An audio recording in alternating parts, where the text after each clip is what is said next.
Ma question s'adresse à Monsieur le ministre de la Vie associative. Le grand débat national vient de s'achever.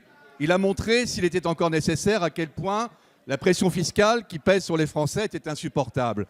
Elle est insupportable car elle fragilise leur pouvoir d'achat, mais aussi parce qu'elle met à mal leur générosité. En effet, le montant des dons aux associations et aux fondations a diminué en moyenne de 4,2% en 2018. C'est la plus forte baisse depuis 10 ans.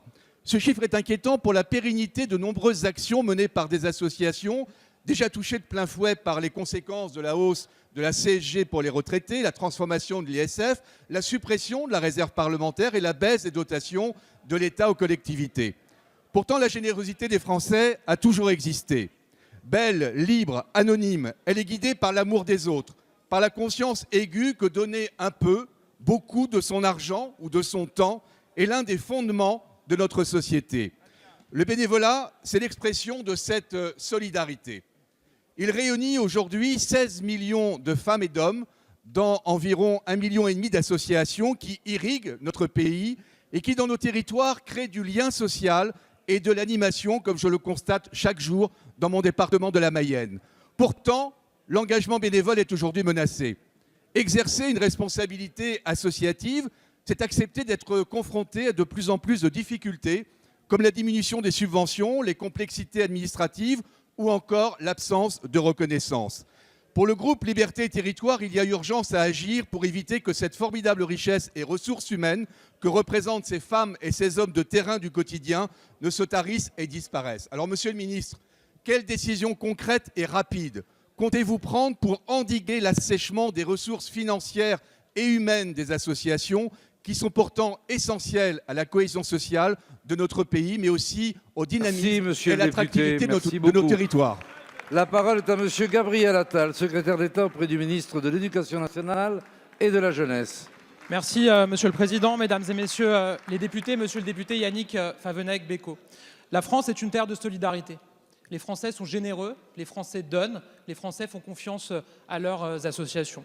En début de semaine, France Générosité a publié son baromètre, un baromètre qui fait état d'une baisse des dons en 2018. Ce baromètre devra être amené à être confirmé puisqu'il s'appuie sur 22 associations sur le 1,5 million que vous avez cité, mais nous verrons à l'automne et sans doute se confirmera-t-il. Ces chiffres, nous les prenons au sérieux.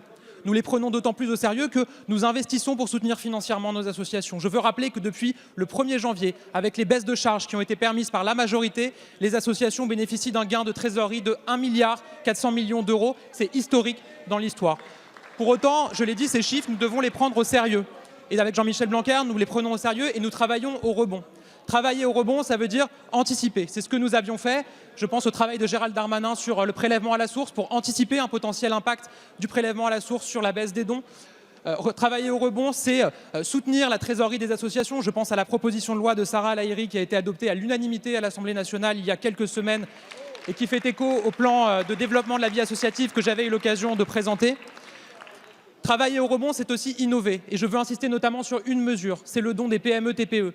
Depuis le 1er janvier, là encore grâce à la majorité, les PME-TPE sont incitées fiscalement à donner aux associations. Elles étaient déjà incitées par les consommateurs, parce que les consommateurs veulent donner du sens à leur achat, qu'ils veulent consommer auprès d'entreprises qui s'engagent pour la société. Aujourd'hui, elles le sont fiscalement. Trop peu d'entreprises sont au courant sur le terrain qu'elles ont droit à cette nouvelle déduction fiscale. Et là, je pense qu'il y a un travail fondamental avec les parlementaires pour le faire savoir. Et puis, il faudra continuer à innover. Il y a des travaux en cours avec Naïma Mouchou, Sarah El Haïry sur la question de la réserve héréditaire pour libérer là aussi le don.